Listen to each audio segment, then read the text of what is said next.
Hello, podcast people, and welcome back to another edition of Archway Sports Talk with your host, Alan Dan.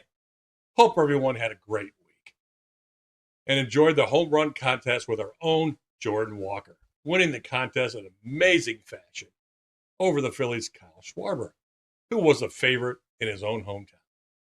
The look on Schwarber's face was worth the price of admission, guys, and it was definitely worth the price of admission. And the silencing of the hometown crowd, well, that was priceless. Also, Jordan Walker was the only Cardinal to ever win a home run contest. Congratulations, Jordan, and well done. Now let's start the second half strong. No laughing, Dan. Well, so we're going to start. I'm sorry, I forgot to update this. We finally got an update on St. Louis City Soccer.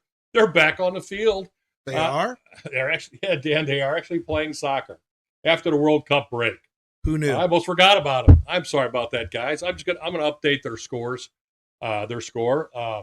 St. Louis City Soccer is back on the field, like I said, again, after the World Cup break. St. Louis City Soccer started the second half with a win over Sporting Kansas City on July 16th. Winning 3-2 with goals from, this is going to be a tough one, Shangbing Young and Marcel Hartel. That wasn't too bad. Good Irish names. Scored first half goals, and Edward Lowen sealed the victory with a goal at the 85-minute mark. And they held on to win 3-2, guys. There were some roster moves here. St. Louis City Soccer strengthening their midfield by signing midfielder and MLS Cup champion Alexander Mahon. I love it when you get those names. I'm trying, guys. I'm trying. I can hardly read my own handwriting sometimes. Up next, they will travel to LA Galaxy and then host the Colorado Rapids, which actually I kind of like that name, at Energizer Park. Well, welcome back, St. Louis City Soccer, from that break, and I hope we can continue this winning streak in the second half and get back into playoff hunt, guys. All right, guys, so let's move on to the bugging segment with your friend and mine, Al Cowdis. Al, what's bugging you? Thanks, Dan. Here's one thing that's bugging me, Dan. The way the Cardinals are playing, fun and exciting baseball will never say die attitude is making it tough to really buy in. I think that question will be answered by the trade deadline. No. It's according to Dan. He doesn't think so. As of this date, they are tied with Miami for the last wild card spot. But the Cardinals can't seem to put together a winning streak and take advantage when Miami loses. They keep going back and forth, guys. They can't put a winning streak together. I'm not saying they will go far if they make it to the playoffs, but they are very inconsistent, especially the starting rotation. They really don't have a number one starter, let's face it, and do not have a consistent right-handed power bat. They've been talking about that all year. The Cardinals minor league system is full of potential major league ball players that could be used for possible trades to upgrade this team. Don't forget, we lost a very dependable left-hander in JoJo Romero to emergency surgery, an appendectomy, I believe. Right, Dan, you said? Yes. And then Riley O'Brien is the only other pitcher I have confidence in coming out of the bullpen, even though he has struggled lately. I don't have any confidence. Yeah, he has really struggled the last few games, but everybody goes through that. It's not good when you're trying to stay in the race, bad timing. So the Cardinals' next few years will decide if the Cardinals will buy or sell. Sell. I, for one, would like to see them stay close and have an exciting second half, but they will need help. If we fall off the pace, then it's time to bring up Joshua Baez, who has raw power and speed. And maybe even Quinn Matthews, but I don't think he's on the 40-man roster, as He's you said, not. Dan. He is left-handed.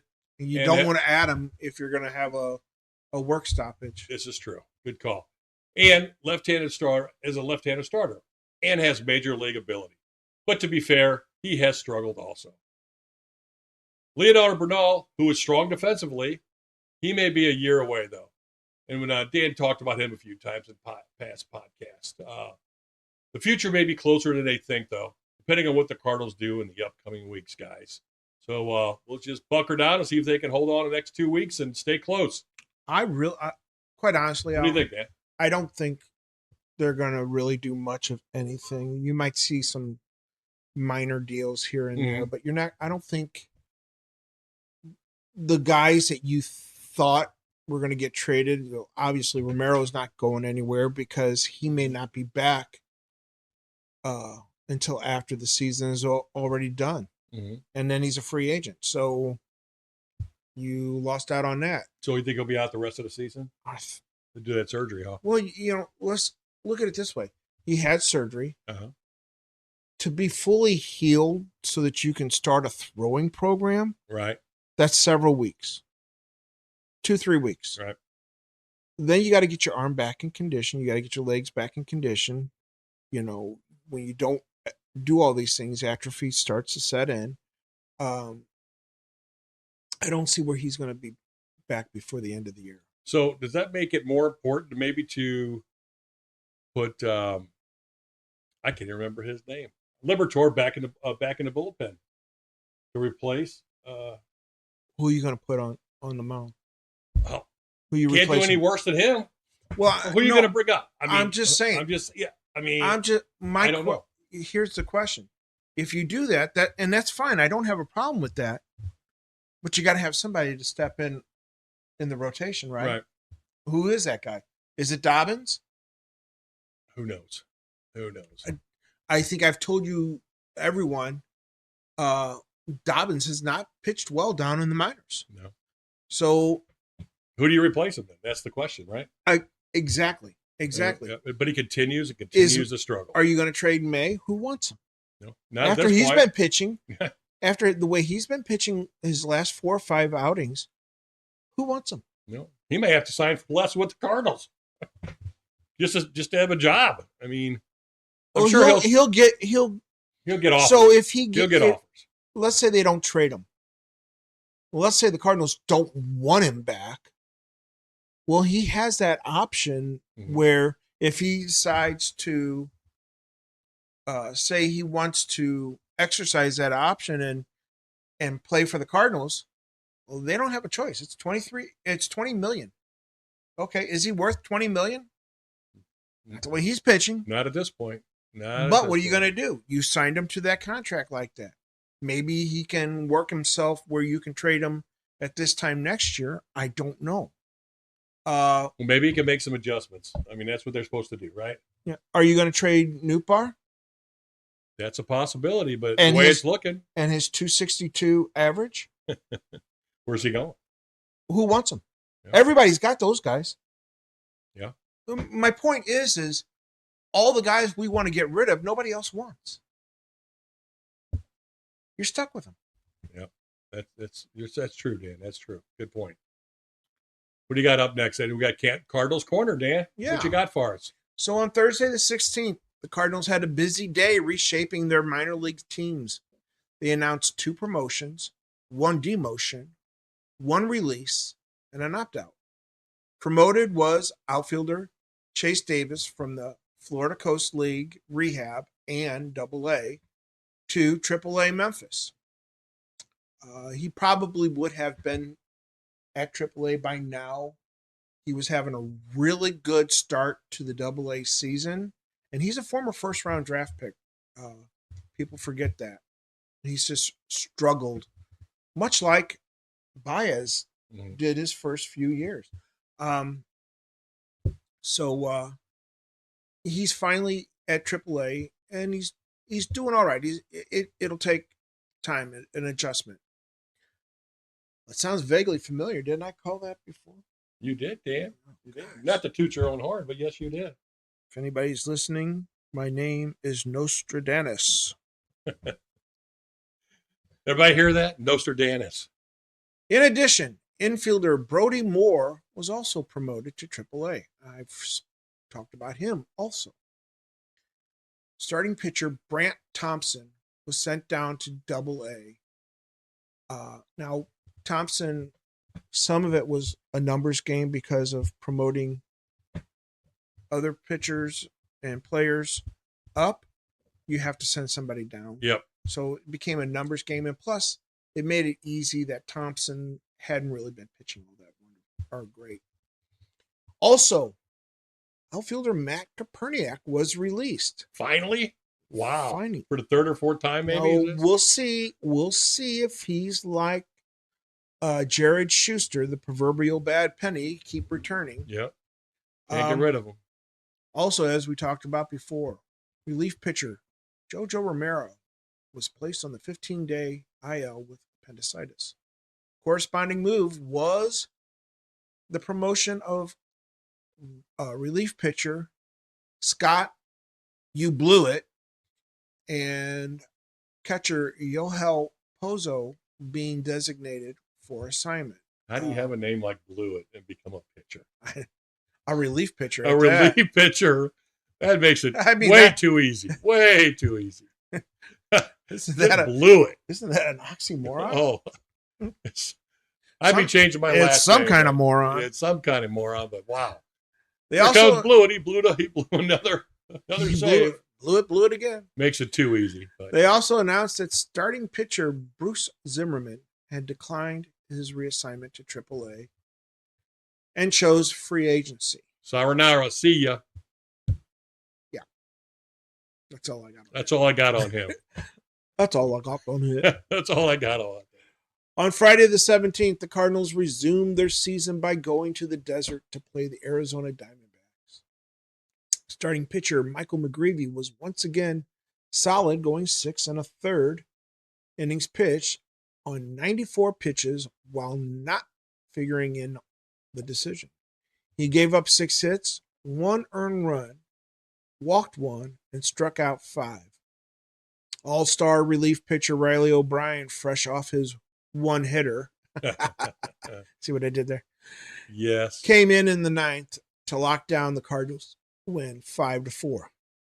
St. Louis jumped on Arizona early for a 2-0 lead. And in the 5th inning, second baseman J.J. Weatherholt hit his 14th Ding-Dong Johnson. The Snakes slithered back and tied it in the 8th, but DH Ivan Herrera put the Birds on top in the 9th with a sacrifice fly, scoring utility fielder Jose Fermin. On Saturday the 18th, the Cardinals sent out a rested Dustin May to take on the Diamondbacks, and the result was similar to his previous 4 starts. 98 pitches, 5 innings pitched, 8 hits, 5 runs, 4 walks, 6 Ks. Forget trying to trade him now at the trade deadline. You were correct. You won't get the return you had hoped for or thought. St. Louis sent Graceffo, Brule, and Swanson out to finish the game, and they combined to walk 1 and strike out 2 over 3 innings pitched. There wasn't much offensively except Walker's 75th RBI and a pinch hit home run by catcher Jimmy Crooks, his 3rd. On Sunday, the Cardinals had a chance to take the 3-game series against the D-backs. They were cruising through 5 innings with a 7-3 lead, with starting pitcher Andre Palante throwing 88 pitches over 5 1/3 innings pitched. He did not look sharp. He looked like he was struggling with command. Yep. And here's why. Yeah. He surrendered 5 hits, 3 earned runs, walking 2 and striking out 3. The bullpen came in and gave up 5 hits, 3 earned runs. Offensively, outfielder Jordan Walker contributed a double and an RBI. Mm-hmm. That category is going to pop up a lot with Walker. He's just an RBI machine. He is your consistent right-handed bat that you were mentioning earlier. Yeah. You just don't have a starting number 1 ace. But I argue you could, if you had 5 McGreevy/Palante type pitchers, would your rotation not be better than it is now? Sure. Absolutely. 3rd baseman Blaze Jordan drove a ball to the furthest part of the park for a triple. The game went Was that with his blazing speed? Ah! Sorry, Dan. I couldn't help myself. I've been waiting to say that. Sure, guys. Al. It was his blazing speed. Yeah. The game went to extra innings, and Arizona won it in 10. Hey, But Al, you got thoughts on the Arizona Diamondbacks series? yes, I do, Daniel-san. Just a few. First of all, Dustin May is playing himself out of a big contract, as Dan talked about earlier. He is pitching terrible ever since he almost threw a no-hitter. I will say it again. He is throwing, and he is not pitching. And if you see his demeanor on the mound, it's terrible. He wears his on his sleeve. He looks frustrated after every pitch. He don't get a call. He's not concentrating. He needs to learn a few pointers from McGreevy about being calm on the mound. He can't control his emotions on the mound, and he loses concentration. McGreevy is the same after every pitch. He could learn something from him. And as for the relief pitching, it speaks for itself. One word: horrible. 4-run lead going in the 8th and wind up losing the game in the 10th. Not to mention Herrera's terrible base running with first and third and nobody out on a little pop fly to shortstop from Jordan Walker. The Cardinals will not be in this wild card race for long, guys. They don't upgrade their bullpen. Hopefully at the trade deadline. Heim Bloom needs to work some magic. Yeah, what you got after that? So the Cardinals are 51-47 after this series. They're in third place still in the National League Central and tied with Miami and Pittsburgh for the final spot in the wild card. Hey, Dan, I got a little something real quick I want to say. We were talking about earlier about Herrera. I think the kid needs a break. If anybody's been watching him, he is striking out at an alarming rate. The other day, 0 for 4, 3 or 4 strikeouts, swinging at pitches that Jordan Walker used to pitch. It's like it just went down to Herrera. They're playing the guy every day. Maybe he's catching too much. I don't know. I don't think he's had a day off. I don't think he's had a day off. I mean, complete day off. Complete day off. And I think he's tired. I saw an article today I was reading, and it said the same thing. He looks tired. He's not picking up pitches. He just not the same at the plate. If you watch this team every day, anybody can pick up on that. But that's all I got to say about that. Well, and I'll say it again. I said it earlier. I'll say it again. I think they should have traded him in the offseason. Yeah, you wanted to get rid of him a while back. Yes, you did. What do we got next, Dan? We got Blues news, brother. Blues news. So the Blues announced that they had signed forward Connor McMichael to a 6-year contract with an AAV of $6.75 million. McMichael was acquired from Washington for winger Jordan Kyrou. I like McMichael. I like this signing. I also like McTavish, who they got from Anaheim. Yep. These two are younger and I think probably more offensively gifted versions of Braden Shen. Yeah. I like it. You think McMichael's a 20, 25 goal scorer like I asked you earlier? I do. So is McTavish. They talk highly of this McMichael guy. And this McTavish I don't know much about, but I think he likes to get his nose dirty. So we will definitely find out. Spring training's around not too far away. Looking forward to it. Next up, Dan, we got your favorite. St. Louis. Down on the farm. What do you say we travel down to AAA Memphis, where they are 55-41 and in first place in the International West. Still in first place. There you go. The Redbirds just went 1-2 against the Iowa Cubbies.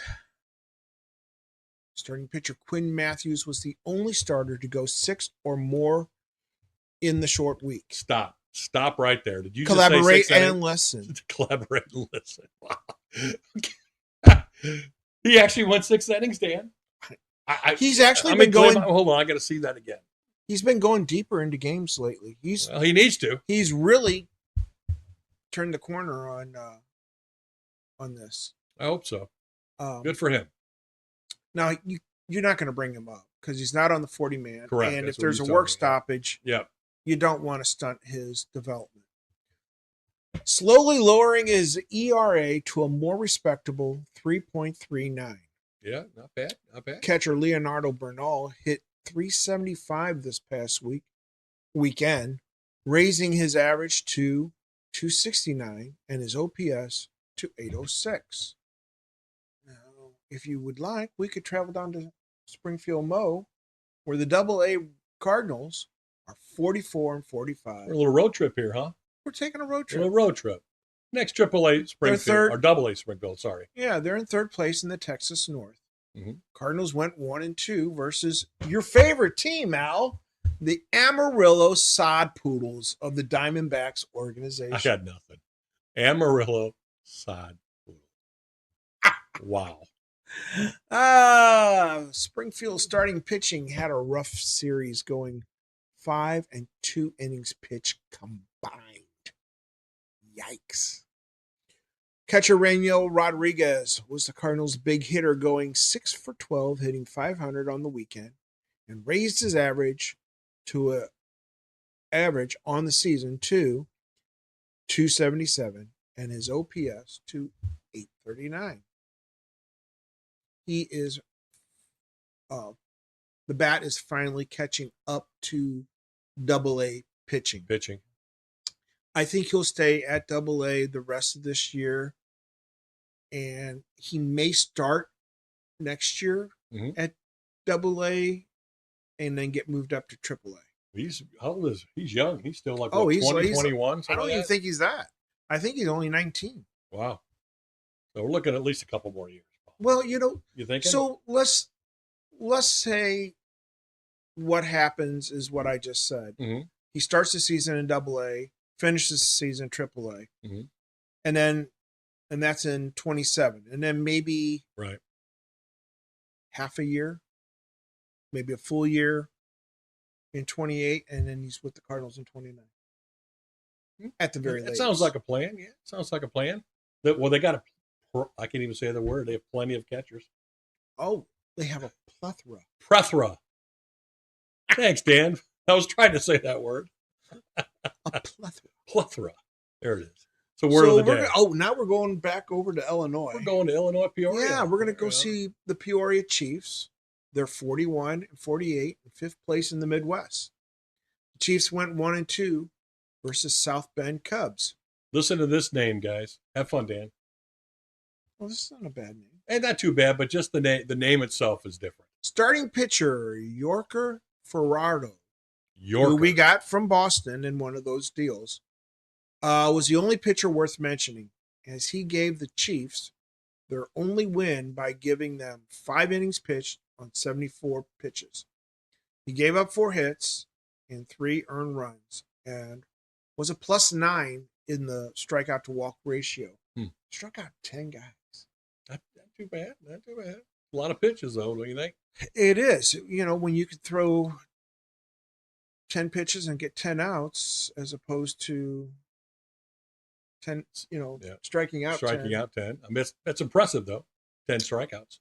Well, it means he's got high velocity, or he's got at least good stuff. Again, they are not developing pitchers. They're developing throwers. No command. Offensively, Ian Petrutz had a big week for the Chiefs, hitting .625 with a double and a home run. Okay. Now we're going to head on down to Florida, where everything is beautiful. Hey. Beautiful and balmy. Warm. Take a little ride to Jupiter, Florida. And visit the Palm Beach Cardinals, where they're in first place, 46 and 43. You're talking like a nighttime radio host, Dan. I know. I get it. But he sounds like a nighttime radio host of WKRP in Cincinnati. Nothing but love songs. Thank you for being with us.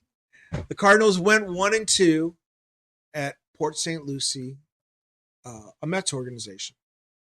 Starting pitching has been struggling, but got some good news when Brandon Clark was activated.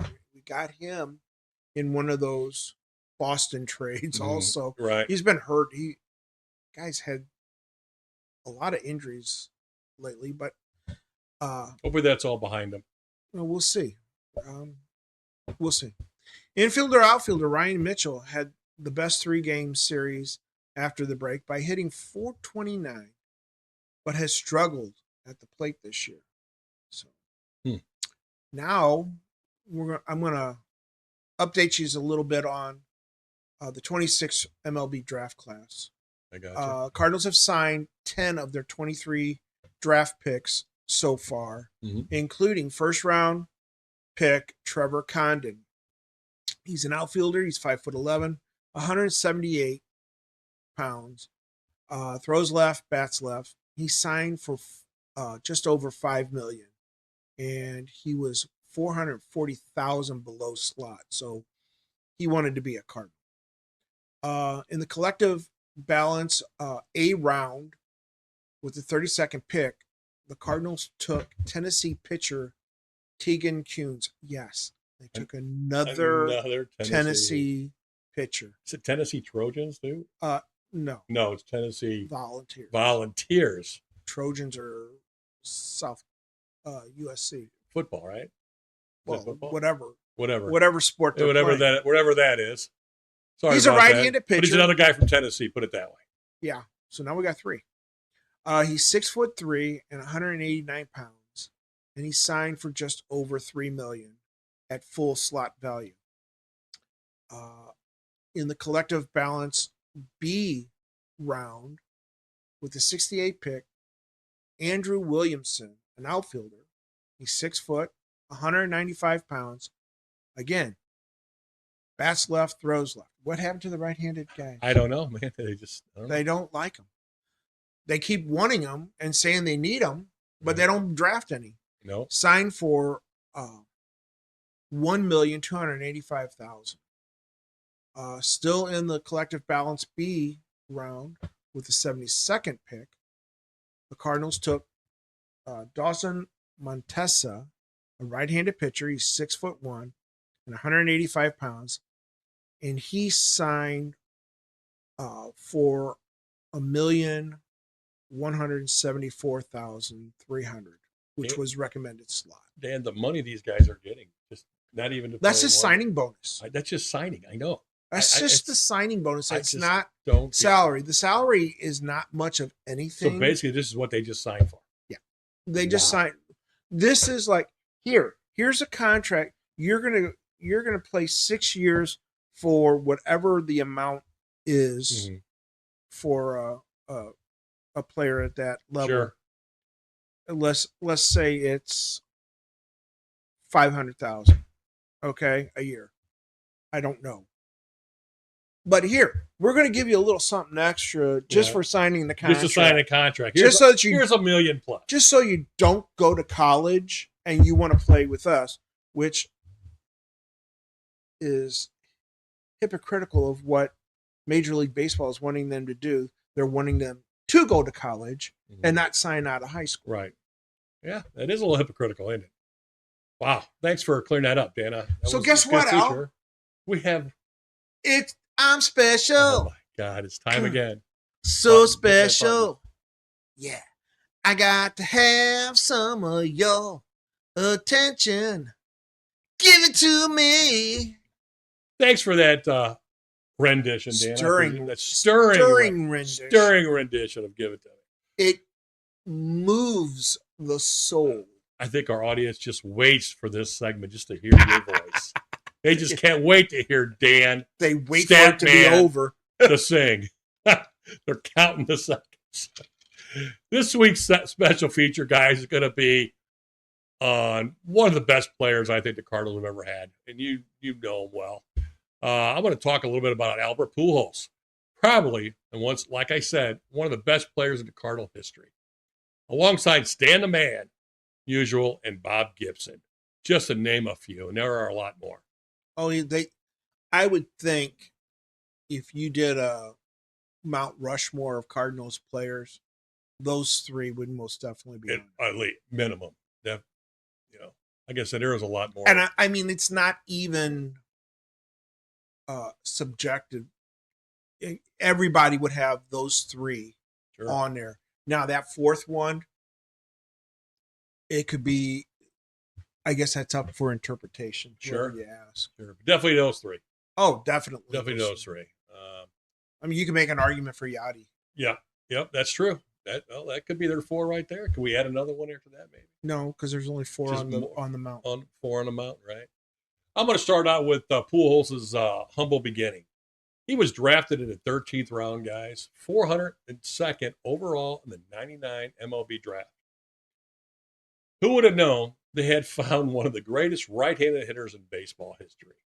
And by the way, he signed for $60,000 bonus. Not 2, not 3, not $4 million, $60,000. Could you imagine if he had been drafted this year? Yeah, and wait for this. Wait for it.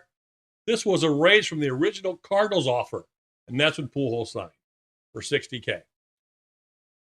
Pujols started in the minor leagues in 2000 for Class A Peoria, the Chiefs, and batted, listen to this, .324, 17 home runs, and 84 RBIs in 109 games.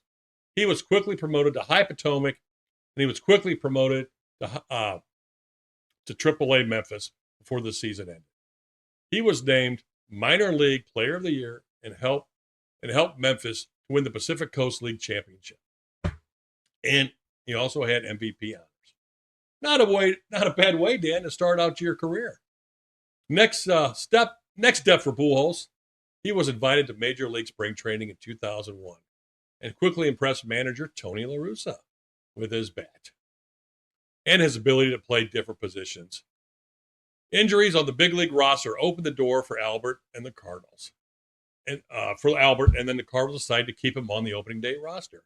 Dan, who did he come up for again? Wasn't it? Yeah. Can you remind them? There's a guy who's still getting paid by the Mets every July as part of his contract agreement, and that would be Bobby Bonilla. Bonilla. He got injured before opening day?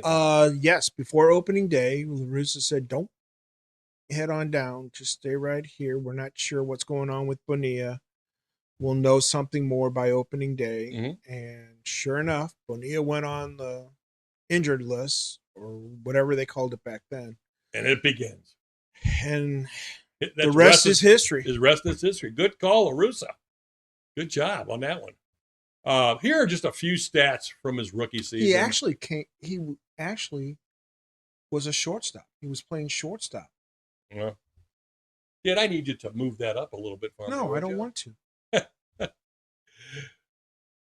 As we were saying, Albert Pujols had his best career stats while playing in St. Louis for 10 years before signing a contract with the Anaheim Angels.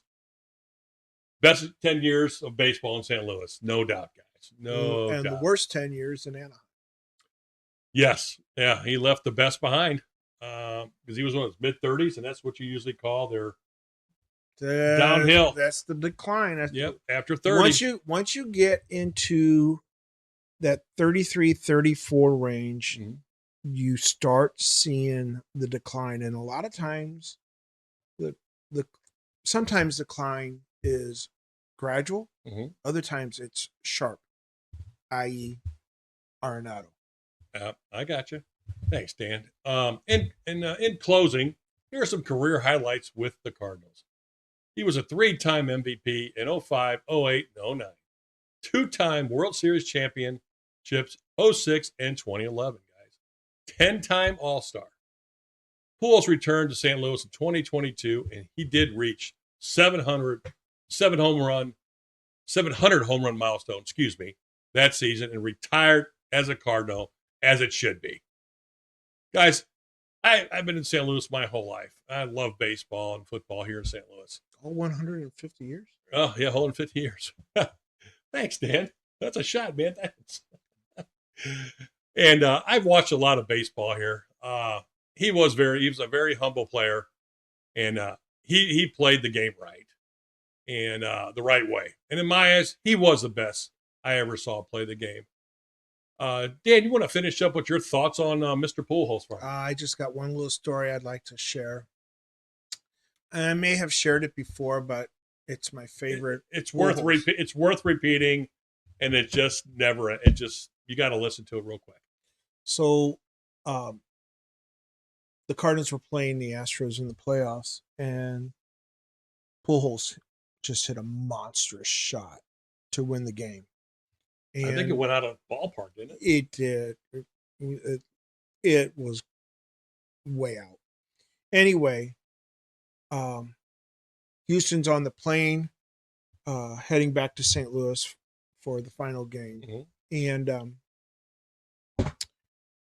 Brad Ausmus, who's a catcher for Houston, went up to stewardess, flight attendant, whatever you want to call them nowadays. And said, Proper language. Yeah. We got to make sure we say I'm not that worried right. about that. Yeah. Cancel me. I dare you. Anyway, he asked if he could make an announcement. And she said, sure. And Ausmus got on the intercom and he said, good evening, folks. If you would care to look out the left side of the plane, you can still see the home run ball that Albert Pujols hit off of Brad Lidge. And the plane just erupted in laughter by everyone except Brad Lidge. I don't think Brad Lidge was too happy about that. He was steaming mad. But what a call to say that, and you just gotta laugh. That was funny. You just gotta laugh at that. It's wow, Pujols' ball. You can still see it. You can still see it. There it goes. One way. Wow. But unfortunately, the Cardinals lost the last two games after that heroic game. But that's in the past now, and we're going to move on. I think we're down to our closing already, Dan. We've got that far already? Yeah, anything else you want to talk about before we go? No, not right now. Okay. Oh, I will, though, but not now. Well, thanks for I'm going to let you talk. Thanks, Dan. I appreciate that, buddy. We're going to come to our closing, guys. And now we want to say thanks for watching, everyone. And I hope by the time of our next podcast is we don't hope you watch everyone. We just watch our podcast. that would be creepy. And I hope by the time of our next podcast is uploaded, which by the way will be, and actually it will be 28. We will have a better understanding of what the Cardinals will be doing at the trade deadline.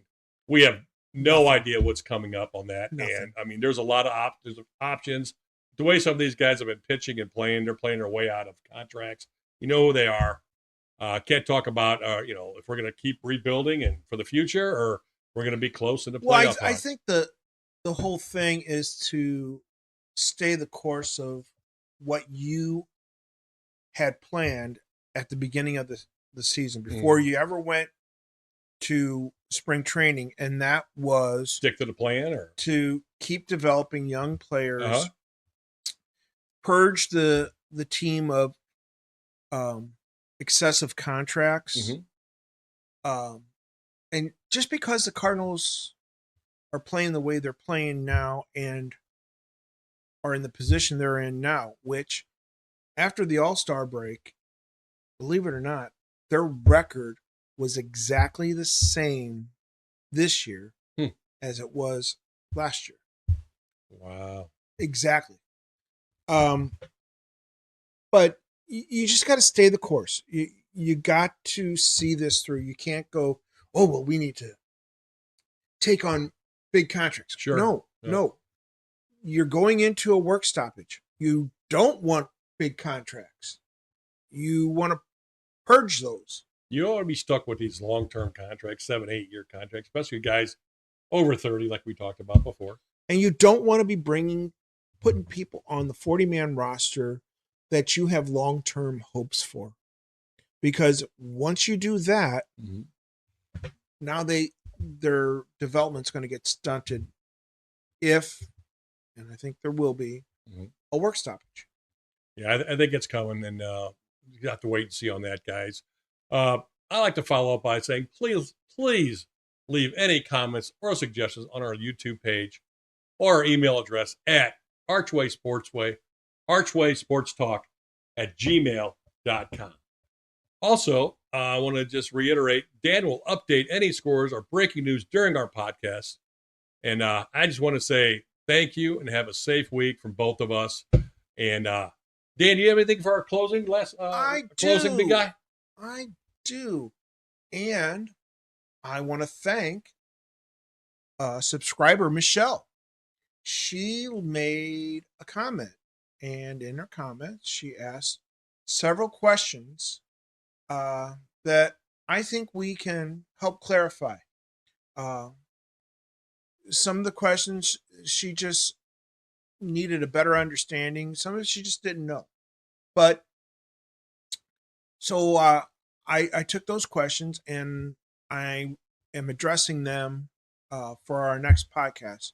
So please, if you have any questions about anything that we've talked about or comments, please just leave something in the comment section, and I promise we do read those, and when you guys do it, there's not always something there, right? And we'll respond to it, and we'll take time out on our next podcast to address those questions or concerns. Sure. And Dan, like I said, and then we don't take this podcast very serious. We do and we don't. We're just two guys who enjoy sports here in St. Louis. And as of right now, we're still enjoying doing this. And I hope you guys enjoy our shows. I know we've had our issues in the past, technically. And hopefully we've cleared most of that up for you guys. And we're doing the best we can. Like I said, we enjoy bringing it to you. And like I said, please don't be shy and just leave a comment or suggestion. And be nice, please. Or don't. Or don't. But because we're just two fat guys talking sports. Hey, just be honest. Hey, guys, we really appreciate you, everybody watching. And stay safe once again. And we'll see you next time on Archway Sports Talk. Have a great week. See ya.